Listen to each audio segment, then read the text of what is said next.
Hello everyone, I hope you're all doing great. I'm Kirti Sophia Panachan, and in today's session, we'll be continuing the chapter Toba Takes Singh by Saadat Hasan Manto, and this is the second part.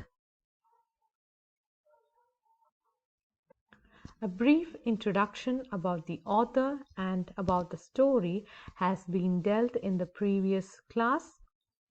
The story Toba Takes Singh begins after 2 or 3 years of the partition of India and Pakistan, and the government of these two countries decide to send the inmates of the asylum to their respective countries. That is, if they are a Muslim, they should go to Pakistan, and if they are a Hindu or Sikh, they are supposed to go to India from Pakistan. So we had just begun the short story. Some of the inmates were not deranged at all. Many of them were murderers whose relatives had bribed the asylum authorities to keep them there so that they would be safe from the hangman's noose. These men had some idea of what was going on and knew something about Pakistan, but they did not have all the facts. Not much could be ascertained from newspapers alone, and since the guards on duty were illiterate for the most part, little information could be gained by talking to them. All they knew was that there was a man, Muhammad Ali Jinnah, who was known as Quaid-e-Azam, and that he had founded for the Muslims a separate country called Pakistan. Where was Pakistan? What were its boundaries? They did not know. For this very reason all the inmates who were altogether found mad themselves in a quandary. Quandary means impossible to defeat. They could not figure out whether they were in Pakistan or India, and if they were in Pakistan, then how was it possible that only a short while ago they had been in India when they had not moved from the asylum at all? For one lunatic the entire issue of Hindu Pakistan and Pakistan Hindustan rigmarole resulted in further disorientation. Rigmarole means confused or meaningless state. One day, while he was sweeping the floor, he suddenly suspended his task and climbed on to a tree, where he remained for nearly 2 hours. During that time he lectured extensively and non-stop on the matter of Pakistan versus Hindustan. When ordered by the guards to come down, he climbed higher still. When threatened with force, he said, "I want to live neither in Pakistan nor in Hindustan. I will live on this tree." He descended from the tree when his fever cooled somewhat, and embracing his Hindu and Sikh friends, he cried bitterly. He was saddened by the thought of their impending departure to India. Impending means about to happen. So, in this part, we could see that some of the inmates of this asylum were not mad at all. They were murderers, and their relatives have put them or bribed the asylum authorities and asked them to keep them in the asylum so that they would not be hanged. Otherwise, they'll be hanged. They knew what was going on and also something about Pakistan. So the people who were not mentally ill knew actually what was happening. but they did not have all the facts. Not much could be learned from the newspaper, and most of the guards who were on duty were illiterate, and they were unable to get proper information from these guards. And what these people knew was that there was a man called Muhammad Ali Jinnah, and he was known as Quaid-e-Azam, who founded a separate country for the Muslims, and this country was called Pakistan. They did not know where Pakistan was or where is its boundary and all. But because of this, the really mad people were in a situation as they did not know whether they were in Pakistan or India. They were in India a minute ago, and they did not understand how they are right now in Pakistan, because they haven't even moved to another asylum at all. They are still in the same asylum. So they are not getting into their mind what is actually happening. And the word Quad e Assam means, it's an Urdu phrase, and the meaning of this phrase is great leader. Muhammad Ali Jinnah was revered in Pakistan by this name, and he, as we all know, was the person who had actually worked a lot for making Pakistan an independent country.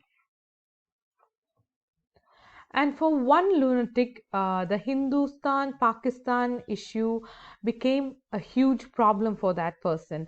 And what he did is that one day he was sweeping, and suddenly he stopped his work and just climbed on to a tree. And he remained there for 2 hours, and he was lecturing extensively about Pakistan versus Hindustan. When the guards came and ordered that person to come down, he climbed higher. He did not come down. And what he said, that he did not want to live in India or in Pakistan. He wanted to live on the tree. And later, after some time, he came down from the tree and he began to hug his Hindu and Sikh friends. And he was crying so hard, and he thought they would soon go away to India, and he would never be able to see his friends again. One morning, a Muslim engineer who used to spend most of his time walking back and forth in a particular part of the garden suddenly took off his clothes and began running about naked. A fat Muslim from Chiniot, who had once been an active member of the Muslim League and who bathed at least 15 times during the day, suddenly gave up bathing altogether. His name was Muhammad Ali. One day he announced that he was Quaid-e-Azam Muhammad Ali Jinnah. Following his example, a Sikh in his enclosure announced that he was Master Tara Singh. Blood would have been spilled, but luckily both men were declared to be dangerous and were confined to separate quarters. There was a lawyer in the asylum, a young man from Lahore, who had lost his sanity over a tragic love affair. He was deeply grieved when he discovered that Amritsar had become part of India, because the girl he had been in love with was from there. And he cursed all the leaders, both Muslim and Hindu, who were responsible for splitting Hindustan in two. His beloved had become a Hindustani, while he was now a Pakistani.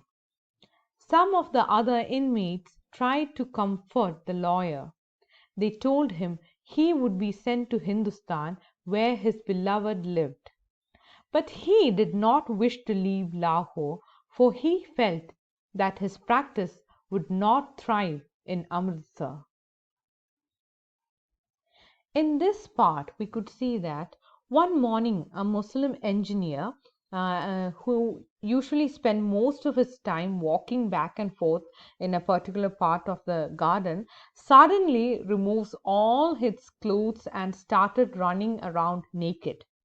And another person who was named Muhammad Ali, he was an active member of Muslim League. Muslim League means the reference is to All India Muslim League, founded on 30th December 1906, and it's succeeded by Muslim League in Pakistan. And so this Muhammad Ali was an active member of this league. He used to have bath at least 15 times a day. 15. Just see how many times. Suddenly, he gave up bathing altogether. He began to say that he was Muhammad Ali Jinnah, Quaid-e-Azam.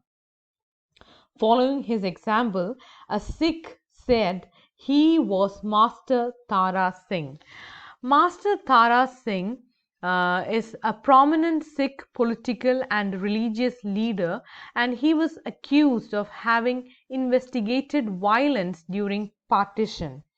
So, one person who was actually named Muhammad Ali tried to think that he was Muhammad Ali Jinnah, and another person who was a Sikh, he began to tell that he was Master Tara Singh.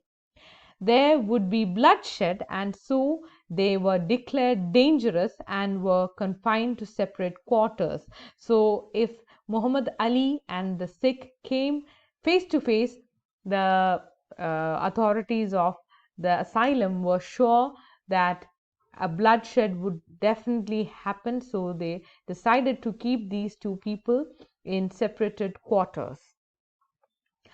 There was a lawyer from Lahore who also became mad because of a tragic love affair he had, and he was terribly sorry that Amritsar became a part of India because his lover was from Amritsar. She had rejected him, and we could see that this lawyer is still in love with her. He began to curse both Hindu and Muslim leaders who caused the division of the country. His lover was an Indian, and now he became a Pakistani. And some other inmates of the asylum tried to comfort him by saying he would be sent to Hindustan and all. But this lawyer was not ready to leave Lahore because he thought that his law practice would not thrive in Pakistan. It would not be a hit over there. So he decides to live in Lahore itself. So that's all for today. I hope this session was fruitful for you all. We'll continue this chapter in the next class. Thank you so much.